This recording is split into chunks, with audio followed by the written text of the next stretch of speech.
Comment prospecter et signer ses premiers clients lorsqu'on démarre son activité de prestataire de services, que ce soit le SEO, le trafic payant, le trafic organique, la création de sites internet, peu importe.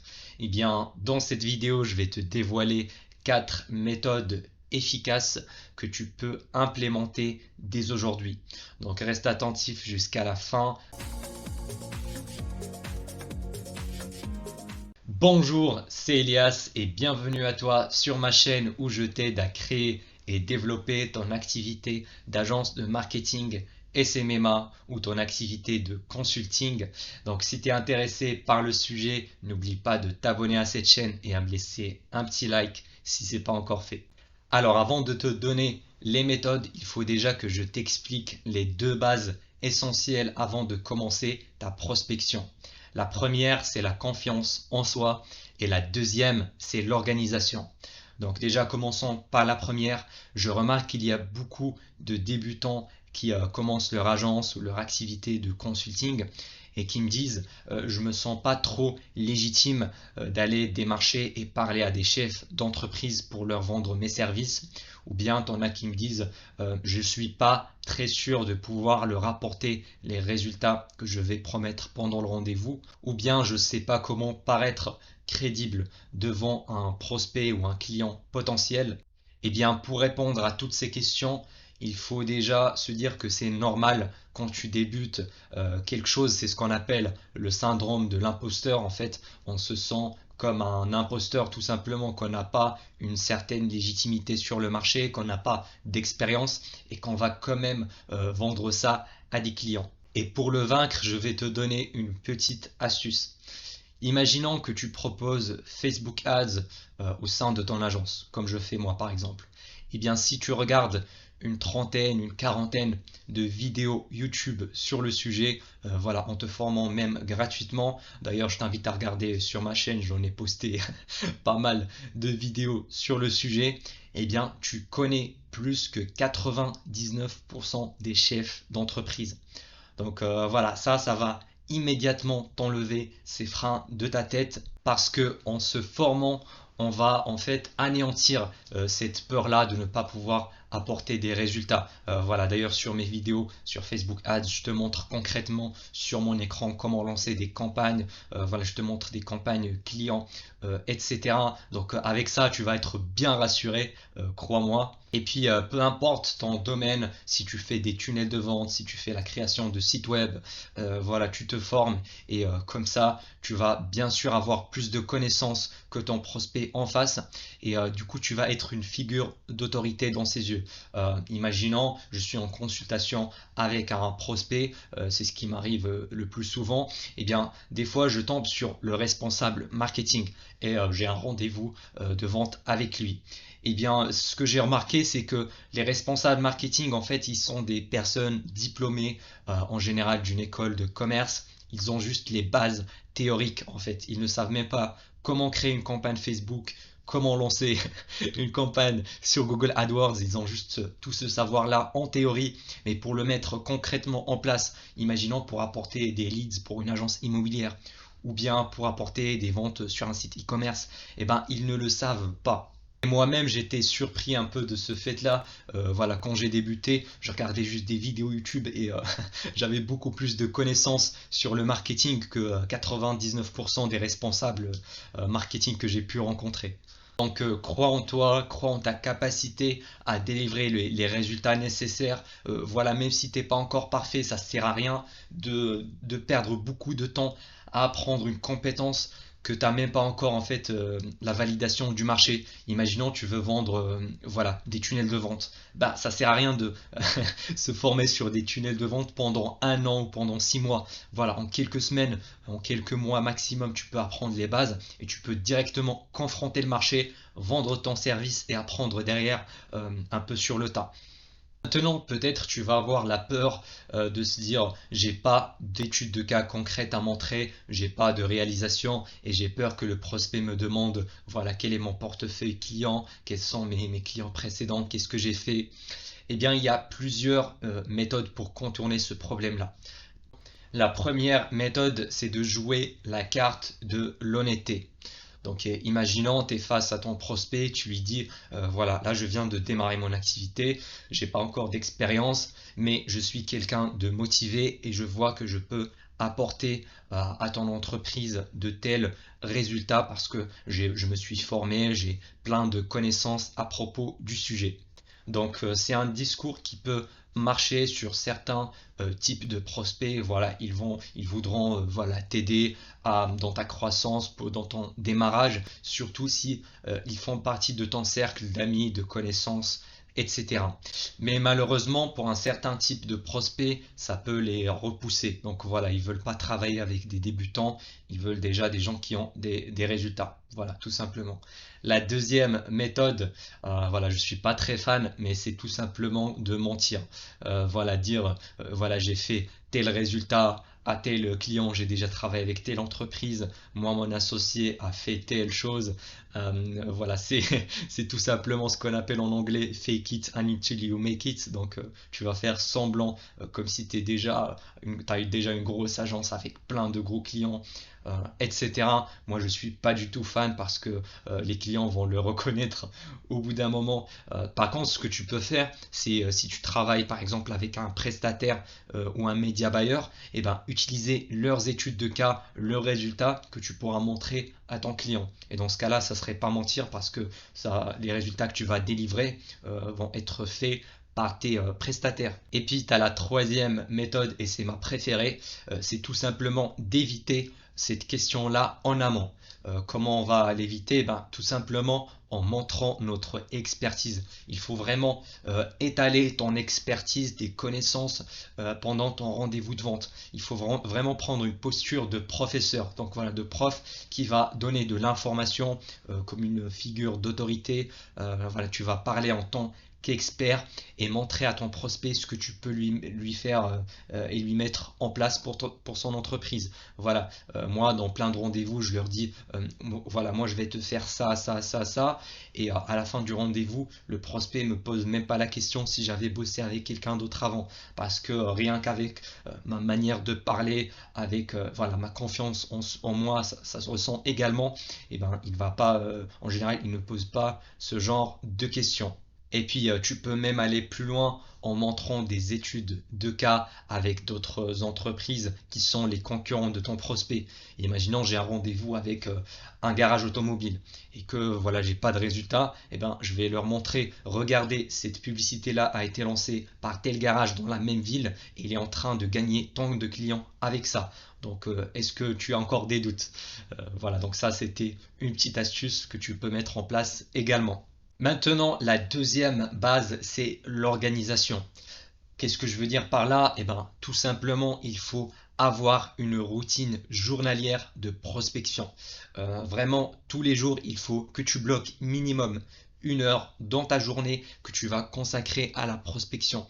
Voilà, j'imagine si tu as un job à côté ou si tu fais des études à côté de ton agence, eh ben forcément, tu n'auras pas toute la journée pour prospecter, mais il faut quand même réserver 1 heure de ta journée si tu veux avoir des résultats. Après, il n'y a pas de secret. Plus tu vas prospecter, plus tu as des chances de générer des rendez-vous et plus tu as des chances de closer des clients. Donc si tu peux prospecter 2 heures par jour, 3 heures par jour, 6 heures par jour, c'est bien, c'est encore mieux. Et si aujourd'hui tu as la bonne méthode de prospection, mais que malheureusement tu n'as toujours pas de rendez-vous, eh bien peut-être c'est question de volume. Parce que voilà, je reçois pas mal de messages de mes abonnés. Voilà, ils me disent, moi j'ai commencé la prospection depuis 3 semaines, mais j'ai toujours aucun rendez-vous. Quand je leur dis, voilà, tu as prospecté combien d'entreprises? Il me dit, j'ai envoyé 20 emails, 30 emails. Je lui dis, bon, forcément, ne t'attends pas à grand chose avec, avec aussi peu de prospects. Donc ne te décourage pas si tu as prospecté 10 entreprises et puis que tu n'as aucune réponse. C'est tout à fait normal. Il faut augmenter ton volume. Il faut voilà, lead sourcer plus de sociétés et les démarcher pareil. Parce que toi, ton job en tant que chef d'agence SMMA, c'est tout simplement de prospecter, donc générer des rendez-vous de vente. Ensuite, prendre ces appels de vente et closer le client. Vraiment, ça doit être ton seul focus dans ta journée jusqu'à closer ton premier client. Tu connais bien sûr la loi de Pareto 80-20 qui dit que 80% des résultats proviennent de 20% d'actions. Donc la prospection en fait partie parce que voilà, c'est l'action qui va vraiment driver la croissance de ton activité. Voilà, si t'as pas de clients, t'as pas de business, tout simplement. Rapidement, avant de passer aux méthodes de prospection, j'ai pour toi un cadeau offert dans le premier lien en description de cette vidéo et qui te montre comment passer de 0 à 10 000 € par mois avec ton agence SMMA ou avec ton activité de consulting. Donc je t'invite vraiment d'aller le checker. Maintenant, la première méthode de prospection, et celle-là, je ne pouvais pas la zapper, c'est d'utiliser ton réseau plus ou moins proche. Qu'est-ce que je veux dire par là? Eh ben, c'est tout simplement dans les personnes que tu connais, que ce soit des membres de ta famille, tes amis ou même tes connaissances un peu lointaines, c'est-à-dire voilà les potes de tes potes ou bien tes fréquentations. Voilà, imaginons tu fréquentes un restaurant en particulier, eh bien tu peux très facilement t'approcher du patron parce qu'il te connaît déjà, tu as ce lien de confiance là et voilà, tu pourras lui proposer un rendez-vous voilà, avec un audit gratuit de son marketing, etc. Ou bien voilà, si tu vas dans une salle de sport assez régulièrement, je parle de salle indépendante, voilà, et que tu connais le patron, et bien pareil, ça va être très simple de le signer comparé à une personne voilà, froide qui te connaît pas. Donc pour tous les débutants, je leur conseille de commencer d'abord avec leur réseau proche. Tu peux même aller trouver des partenaires qui sont dans ton réseau. Imaginons par exemple un expert comptable. Si tu le connais, même si tu peux pas le signer en tant que client, eh bien lui, il peut t'apporter des affaires et voilà, faire un petit partenariat avec lui et le payer selon les commissions.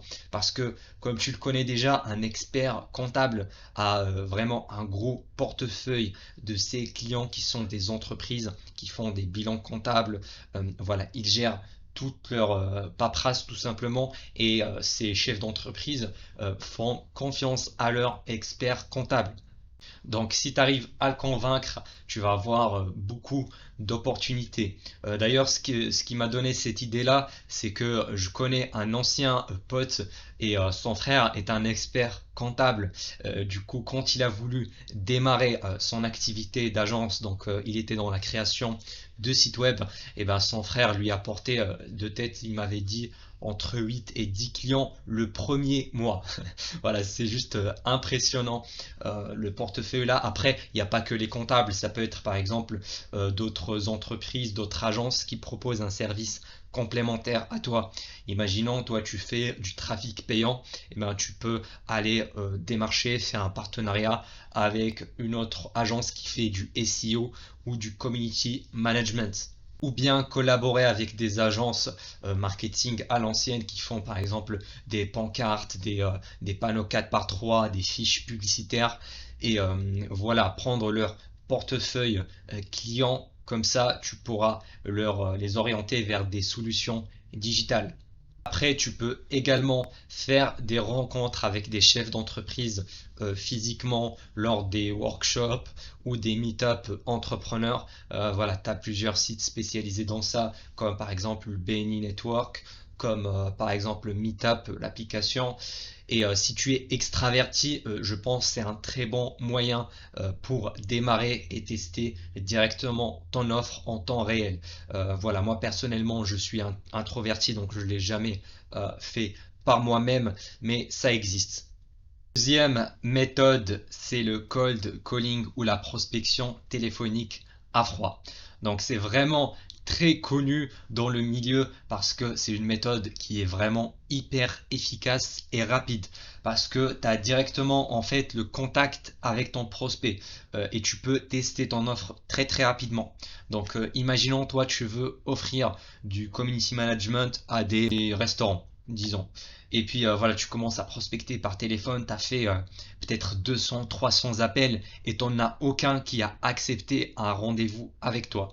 eh ben, ça veut dire tout simplement que ton offre n'est pas du tout attractive, voilà, qu'elle sert à rien, ça résout pas un problème chez les restaurants. Donc tu peux vite tester ton marché avec le cold calling. Même si tu n'as pas encore de rendez-vous, ça te permet en fait déjà de voir si les prospects sont réceptifs à ton offre et puis également tomber sur des prospects qui sont intéressés et qui vont te poser plus de questions au téléphone. Dans ce cas-là, ce que je te recommande, c'est de les rediriger directement pour réserver un rendez-vous. Ou bien, par exemple, s'ils disent ouais, mais c'est pourquoi cet audit-là. Par exemple, moi, j'utilise la méthode de l'audit, c'est-à-dire que je leur dis voilà, j'ai un audit digital offert que je veux vous présenter. Et si la personne me répond, par exemple, qu'est-ce que vous offrez, qu'est-ce que vous faites, je peux leur dire par exemple je vais vous apporter plus de clients grâce à la publicité Facebook, on a pu faire tant, mais en vrai je vais rester très généraliste à ce niveau-là, je vais pas rentrer dans les détails de Facebook Ads, etc. Mais je vais lui dire voilà, si tu veux en savoir plus, il faut qu'on organise un rendez-vous à telle date, seriez-vous disponible? Donc il faut jamais vendre son service directement au téléphone, c'est juste pour décrocher un rendez-vous.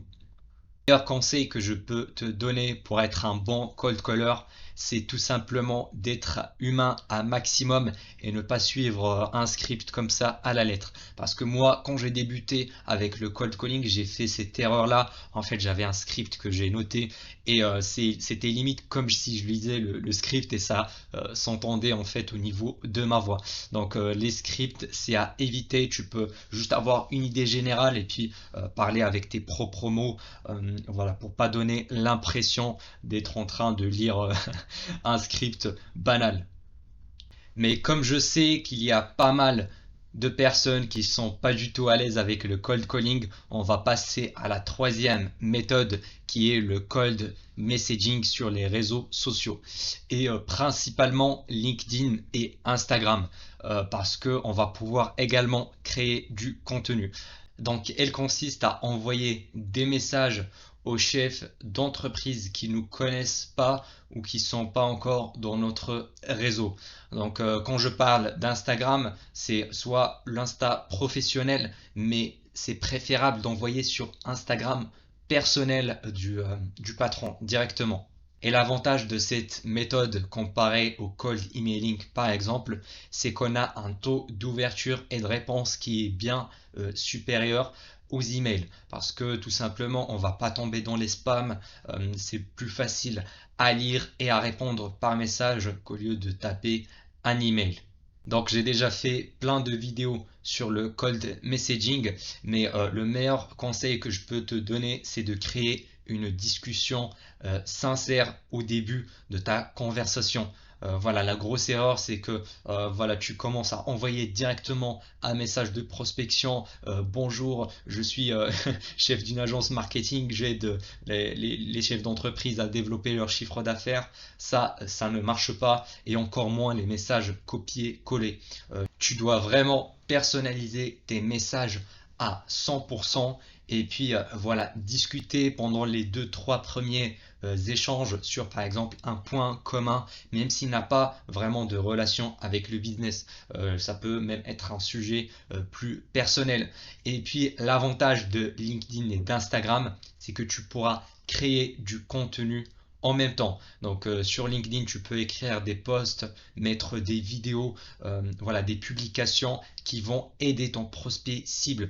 Imaginons que ma cible, c'est les coachs sportifs. Eh ben, je vais pouvoir créer des posts qui vont apporter de la valeur aux coachs sportifs qui veulent trouver des clients grâce à la publicité digitale. Donc, avec ce contenu-là, on va aider nos prospects et on va commencer à avoir des prospects inbound, donc qui sont chauds. Donc, ça va plus être du cold. Et l'avantage, c'est que c'est beaucoup plus facile d'avoir un rendez-vous avec eux et de les closer. Même si bien sûr ça va prendre beaucoup plus de temps et la prospection à froid, tu peux la commencer directement. Après sur Instagram, ce qui marche le mieux, c'est les réels. Donc voilà, parce que ça a un potentiel de viralité beaucoup plus important. Également, la portée des reels est bien supérieure à celle des posts. Donc vraiment à toi de choisir la plateforme qui te convient, dans laquelle tu es à l'aise. Comme ça, tu vas performer sur le long terme et tu vas remplir ton agenda de rendez-vous qualifiés avec tes prospects idéaux. Et puis, je vais te donner une grosse astuce, c'est tout simplement d'aller démarcher les gens qui ont interagi avec ton contenu. Imaginons que tu as posté voilà, une publication sur LinkedIn ou bien sur Instagram et que tu as voilà, quelques commentaires. Et bien, ce que tu peux faire, c'est de répondre aux commentaires et d'envoyer une demande de connexion à la personne en question et puis lui envoyer un message. Merci d'avoir commenté sur mon dernier post. Quel est votre secteur d'activité? Comment ça va votre business? Et puis voilà, attendre sa réponse, créer une discussion sur quelques jours et puis après le qualifier et lui proposer tout simplement un appel de découverte. Quatrième méthode, et c'est une des meilleures à mon avis, c'est la prospection sur les groupes Facebook. Donc quand on parle de Facebook, ça peut avoir l'air dépassé, surtout si tu es jeune. Donc voilà, ce n'est plus à la mode. Aujourd'hui, c'est plutôt TikTok, Instagram, etc. Mais il ne faut pas oublier que Facebook est le premier réseau social, surtout pour la tranche d'âge 40 ans plus. Et la plupart des chefs d'entreprise sont sur Facebook et ils n'utilisent presque que ça. Donc sur la plupart des groupes, que ça soit en relation avec ta thématique, imaginons si tu es sur la niche des agents immobiliers, et ben tu trouveras des groupes spécialisés pour les agents immobiliers. Ou bien tu peux également rejoindre des groupes Facebook liés à ton service, par exemple un groupe sur la création de sites internet. Et là tu pourras trouver voilà, des prospects, des clients potentiels qui ont besoin d'un aide vraiment précis sur ce service-là. Mais la grosse erreur à ne surtout pas faire, c'est de poster directement sur le groupe, même si tu n'es pas vraiment promotionnel, tu ne vends pas directement au niveau de ton post parce que les modérateurs des groupes Facebook vont te bannir très très facilement. Donc la méthode à faire en fait, c'est d'abord de rajouter les prospects les plus qualifiés en tant qu'amis. Et voilà, une fois la demande accepter, là tu peux leur envoyer un premier message juste pour commencer la discussion. D'ailleurs, si tu veux vraiment trouver et signer tes premiers clients grâce à Facebook, eh bien je t'invite de regarder la vidéo qui va apparaître ici quelque part. Je t'invite vraiment d'aller la voir parce que dessus je t'explique étape par étape comment prospecter et envoyer des messages sur Facebook. Et je le fais en live devant toi en partageant mon écran. Donc on se retrouve là-bas.